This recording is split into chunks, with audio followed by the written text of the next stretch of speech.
Hello students, today we will discuss about chapter 7 of history, which is rise of regional kingdoms.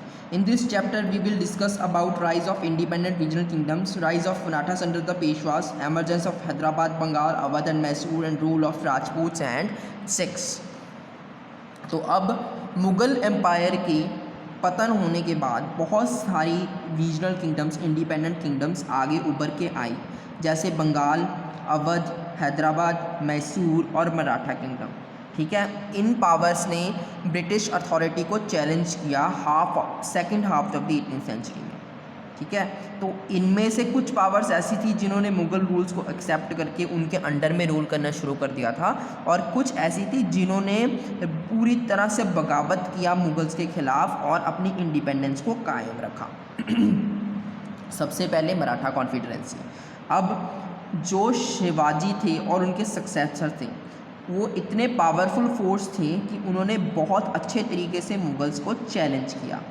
ठीक है, अब जो उसके grandson थे शाहू, शिवाजी की डेथ के बाद शाहू ग्रैंडसन उनको इम्प्रिजन कर लिया औरंगज़ेब ने और रिलीज़ किया 1707 में।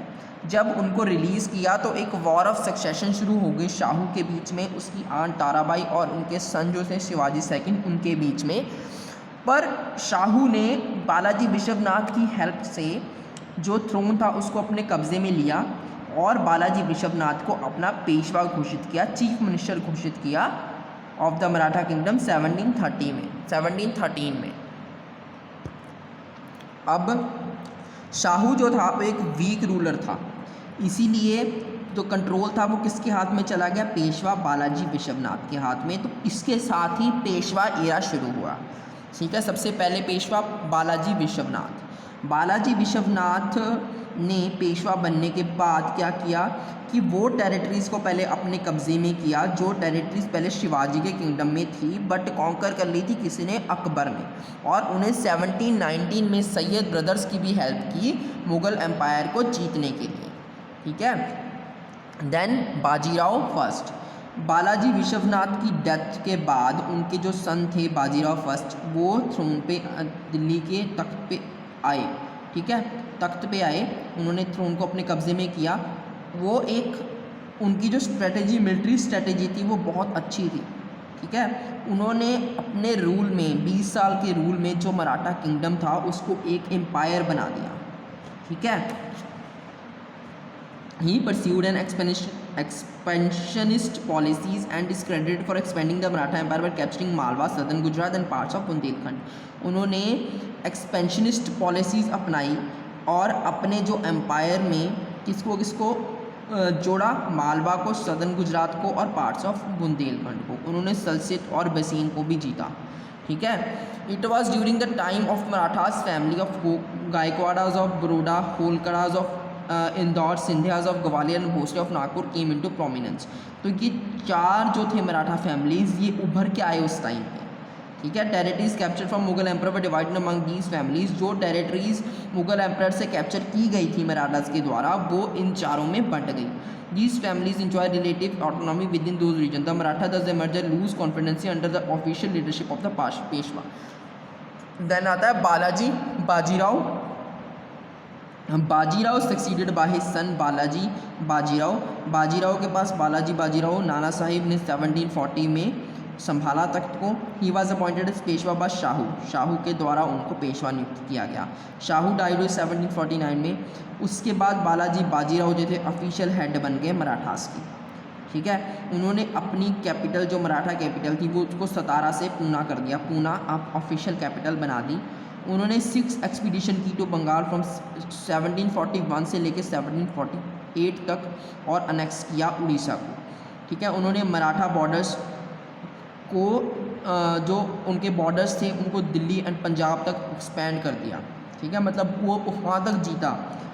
Under him the Marathas become the virtual power behind the Mughal throne. Then the conquest of Punjab brought the Marathas in direct contact with Ahmad Shah Abdali and Afghan general. अब पंजाब की कॉन्क्वेस्ट में उनको अहमद शाह अब्दाली जैसा योद्धा मिला Afghan general. The two sides for the third battle of Panipat in 1761, दोनों sides के बीच थर्ड बैटल ऑफ पानीपत हुई, वेयर द जब मराठा आर्मी जो थी वो डिफीट हो गई अब्दाली फोर्सेस से, ठीक है। Then the crushing defeat and Panipat shattered all Maratha hopes of establishing a mighty empire replacing the Mughals, this paved the way for English East India Company to gain around the India. अब उनकी जो hopes थी कि उनको expand करना है, एक mighty empire खड़ा करना है, वो उनकी होप जो थी वो टूट गई। देन आता Bengal. Bengal was a rich and prosperous province of Mughal Empire. The decline of the Mughal gave Murshid Quli Khan, the Mughal governor of Bengal, a chance to free himself from Mughal authority. He started to rule Bengal independently while paying annual tribute to the empire. अब जो था बंगाल वो एक बहुत rich province था, ठीक है, Mughal empire का। अब जब मुग़ल्स का पतन हुआ तो जो मुर्शीद कुली खान, जो मुग़ल गवर्नर, बंगाल का जो मुग़ल गवर्नर था, उसको एक चांस मिला कि वो अपने आप को फ्री करे, ठीक है। अब वो इंडिपेंडेंटली रूल करने लग गया था अपने उस पर, और एम्पायर को क्या करता था, एनुअल भत्ता भी देता था। Murshid Quli Khan was an efficient administrator who brought stability and peace to Bengal. He कव both internal and external conflicts and promoted agriculture, trade and industry. तो अब वो एक बहुत ही अच्छा शासक था, एफिशिएंट शासक था। उसने जो था इंटरनल और एक्सटर्नल कन्फ्लिक्ट्स को बहुत ही अच्छे तरीके से हैंडल किया और एग्रीकल्चर, ट्रेड और इंडस्ट्री को प्रमोट किया। Murshid was succeeded by son in law Shujauddin. He was a charitable, just and impartial ruler who patronised learning and art culture. Shujauddin died in 1739 and was succeeded by Murshid ul Ali Khan को शुजाउद्दीन ने succeed किया, शुजाउद्दीन को सरफराज खान ने, ठीक है। उसके बाद his brief career ended when he is opposed and killed by Alivardi Khan. उसके बाद सरफराज खान के बाद आया Alivardi Khan. Alivardi Khan who was earlier the governor of Patna became the Nawab of Bengal in 1740 and ruled for 16 years thereafter। अब वो 1740 में नवाब बना और उसने 16 साल तक राज किया अलवर्दी खान ने। Through an efficient ruler, he had to face continual attacks by the Marathas and rebellion by the, उसको बहुत ज़्यादा अटैक्स फेस करने पड़े मराठास की तरफ से, अफगान्स की तरफ से। तो अब क्या हुआ कि पीस अटेन करने के लिए उसने ट्रीटीज की मराठास के साथ, ठीक है, गुड रिलेशंस बनाए यूरोपियंस के साथ। He did not allow the French and British to fortify their settlements as Chandernagore and Calcutta respectively. Sirajuddaulah Alivardi favourite grandson extended the throne after him. पहले अलवर्दी खान के बाद अब सिराजुद्दौला ने एक्सटेंड किया थ्रोन को। 1756 से लेकर 1757 तक उसने राज किया। वो लास्ट इंडिपेंडेंट रूलर था बंगाल का, ठीक है। However, the Nawab of Bengal failed to access the increasing influence of the European trading companies and did not curb their growing military preparation in Bengal.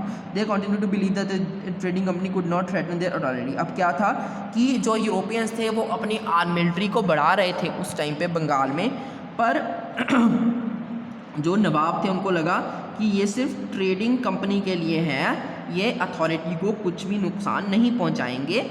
In addition to this, the Nawabs of Bengal also neglected to build a strong army and paid a heavy price for it. उन्होंने एक strong army भी नहीं बनाई जिसकी वजह से उनको बहुत ज़्यादा हैवी प्राइस पे करनी पड़ी। 1757 Sirajuddaulah was defeated by the British forces. Sirajuddaulah को डिफीट किया ब्रिटिश फोर्सेस ने battle of Plassey. After the war there was a gradual increase in the British power in the region. तो उसके बाद ब्रिटिशर्स ने अपनी पावर्स को बहुत अच्छे तरीके से बढ़ाया। देन आता है अवध। सादत Khan, Burhanul Mulk, the Mughal governor of Awadh, founded the independent kingdom of Awadh. He was an able administrator who strengthened his army, maintained an efficient administration and introduced several revenue reforms. अब सादत खान एक बहुत ही efficient ruler था। उसने अपने अंतर्गत एक army अच्छी खड़ी की, ठीक है, अच्छी तरीके से अपना शासन चलाया और बहुत सारी टैक्स पॉलिसीज़ को भी अपनाया। He succeeded in establishing law and order by suppressing the big zamindars which increased the finances of the government. Sadat Khan was succeeded by his Sadat Khan को किसने succeed किया? सफदर खान ने, who was appointed as the Wazir of the Empire in 1748. He waged war against the Rohillas, Jats and Marathas. सफदार जंग ने किसके खिलाफ Wars लड़ी? रोहिलास के खिलाफ, जाट्स के खिलाफ और मराठास के खिलाफ। सफदार जंग को किसने सक्सीड किया? शुजाउद्दौला ने। 1856 में जो अवध था उसको अनेक्स कर लिया ईस्ट इंडिया कंपनी ने, और जो उसका नवाब था वाजिद अली शाह वो भाग गया कलकत्ता में, ठीक है। देन आता है Hyderabad. The autonomous state of Hyderabad was founded by Nizam ul Mulk, originally named Chinquilch Khan in 1724. In 1712, the Mughal Emperor Farrukhsiyar had made him governor of the Deccan provinces. While he never officially declared his independence from the Mughal, he began to rule the state of Hyderabad independently. अब क्या था कि 1712 में Mughal emperor फारूखसियार ने उसको governor नियुक्त किया Deccan provinces का। तो उसने ऑफिशियली मतलब वो चलाता था, वो रूल करता था हैदराबाद स्टेट को इंडिपेंडेंटली।